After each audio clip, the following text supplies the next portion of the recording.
Doctor نے کہا تھا کہ اپنی والدہ کو کوئی بھی ایسی خبر نہ سنائے جس سے کہ وہ ٹینشن میں آ جائے، ورنہ کچھ بھی ہو سکتا ہے۔ آہل آئی سی یو کے باہر رکھی کرسی پر اپنا سر پکڑے بیٹھ گیا تھا۔ وہ سمجھ نہیں پا رہا تھا کہ سچائی سے اپنی ماں کو کیسے آشنا کرے۔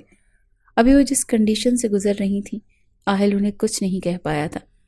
کچھ دیر بعد نرس نے کہا کہ آپ کی والدہ کو روم میں شفٹ کر دیا گیا ہے، وہ آپ کو بلا رہی ہیں۔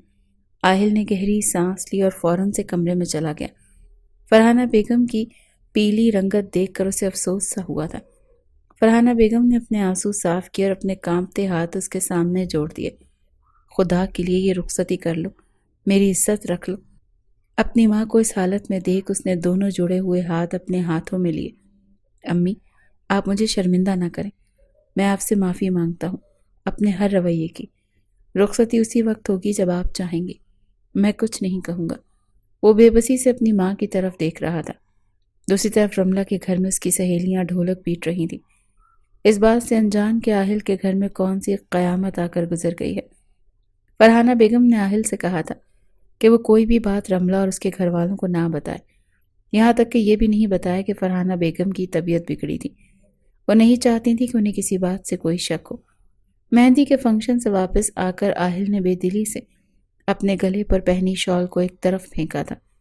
اس سے پہلے کہ اپنے کمرے میں جاتا، فرحانہ بیگم اس کے تیور دیکھ کر کہنے لگی، آہل، صرف رخصتی نہیں کرنی، تم رملہ کے ساتھ شادی کا رشتہ ویسے ہی نبھاؤ گے جیسے نبھانے کا حق ہے۔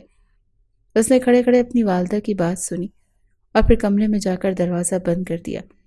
آپ مجھے بہت بڑے امتحان میں ڈال رہی ہیں امی، پتہ نہیں آپ سمجھتی کیوں نہیں ہیں۔ میرے لیے یہ سب کچھ کسی اذیت سے بڑھ کر نہیں ہوگا۔ سب کچھ جان کر رملہ کے ساتھ ایسا کوئی بھی رشتہ قائم کرنا اس کے لیے ناممکن سا تھا۔ اس نے سائڈ ٹیبل کا دراز کھولا، ایک کے بجائے 2 ٹیبلٹ کھائی تھی اور اپنا سر سہلا رہا تھا۔ اگلے روز شادی تھی اور اسے رملہ کو فیس کرنا تھا اور اسی لمحات سے وہ بچنا چاہتا تھا، لیکن اب فرار کا راستہ ممکن نہیں تھا۔ پوری رات آہل کو نیند نہیں آئی تھی۔ کیسے ایسی لڑکی کے ساتھ رات گزار سکتا تھا جو کہ… اگلے روز وہ بڑی بے دلی سے تیار ہوا۔ بارات لے کر جاتے ہوئے بھی اس کے چہرے پر ذرا سی مسکان نہیں تھی۔ وہ بالکل سنجیدگی سے بیٹھا رہا۔ رخصتی ہوئی۔ آج تو رملہ غضب ڈھا رہی تھی، سب نے اس کی تعریف کی تھی۔ اس کی ماں نے نظر ازار دی تھی۔ بہت سی دعاؤں کے ساتھ وہ رخصت ہو کر آہل کے سنگ اس کے گھر میں داخل ہوئی تھی۔ فرحانہ بیگم نے بھی بہت شاندار استقبال کیا تھا، لیکن ایک آہل ہی تھا جو ہر چیز سے بیگانہ تھا۔ ایک نظر بھی اس نے رملہ پر ڈالنے کی زحمت نہیں کی تھی۔ فرحانہ بیگم نے ہی رملہ کو آہل کے کمرے میں بٹھایا اور اسے بہت سی دعائیں دی۔ وہ کمرے سے باہر آ گئی۔ وہ ڈرائنگ روم میں بیٹھا اور سگریٹ پی رہا تھا۔ جب فرحانہ بیگم ڈرائنگ روم میں آئیں، وہ کہنے لگی، یہاں کیا کر رہے ہو؟ جاؤ اپنی بیوی کے پاس، تمہارا انتظار کر رہی ہے وہ کہنے لگا، میں کیا کروں اماں، میں چلا جاؤں گا کمرے میں، پلیز مجھے تھوڑا سا وقت دے دیں۔ فرحانہ بیگم اسے وہیں چھوڑ کر اپنے کمرے میں چلی گئیں۔ رات کے 2 بجے وہ اپنے کمرے میں گیا اور رملہ بیڈ پر بیٹھی بیٹھی تھک چکی تھی۔ اس نے کئی بار دروازے کی طرف دیکھا تھا۔ 11 بجے کی وہ اس کے کمرے میں بیٹھی تھی۔ 3 گھنٹے گزر چکے تھے۔ کون کون سے وسوسوں نے اسے تنگ نہیں کیا تھا۔ کتنی بار اس نے اپنے دل کو تسلی دی تھی کہ نہیں، ایسا نہیں ہے، وہ تو اس شادی سے بہت خوش تھا۔ کئی بار فون پر باتیں ہوئی تھیں، ملاقاتیں بھی ہوئی تھیں۔ اس نے کئی بار رملہ سے اپنی محبت کا اظہار کیا تھا، تو ابھی تک کمرے میں کیوں نہیں آیا؟ بڑی بے رخی سے وہ کمرے میں داخل ہوا۔ رملہ فوراً سے سنبھل کر بیٹھ گئی، حالانکہ 3 گھنٹے کے انتظار سے اس کی کمر تختہ بن چکی تھی۔ کچھ ناراضگی تھی، لیکن کچھ کہا نہیں۔ کمرے میں آتے ہی آہل نے اپنی شیروانی کے بٹن کھولے، اوپر کا کوٹ اتارا اور بڑے غصے سے اس نے صوفے پر پھینکا تھا۔ یہ دیکھ کر رملہ حیران ہوئی۔ پھر اس نے اپنی گھڑی اتاری، سائڈ ٹیبل کے پاس گیا اور اس پر پھینک دی۔ جیب سے بٹوا نکالا اور اسے بھی غصے سے پھینکا۔ پھر صوفے پر بیٹھ کر اپنے پیروں سے جوتے آزاد کیے اور پھر الماری کے پاس چلا گیا۔ اپنے نائٹ سوٹ نکال کر واش روم میں جا چکا تھا۔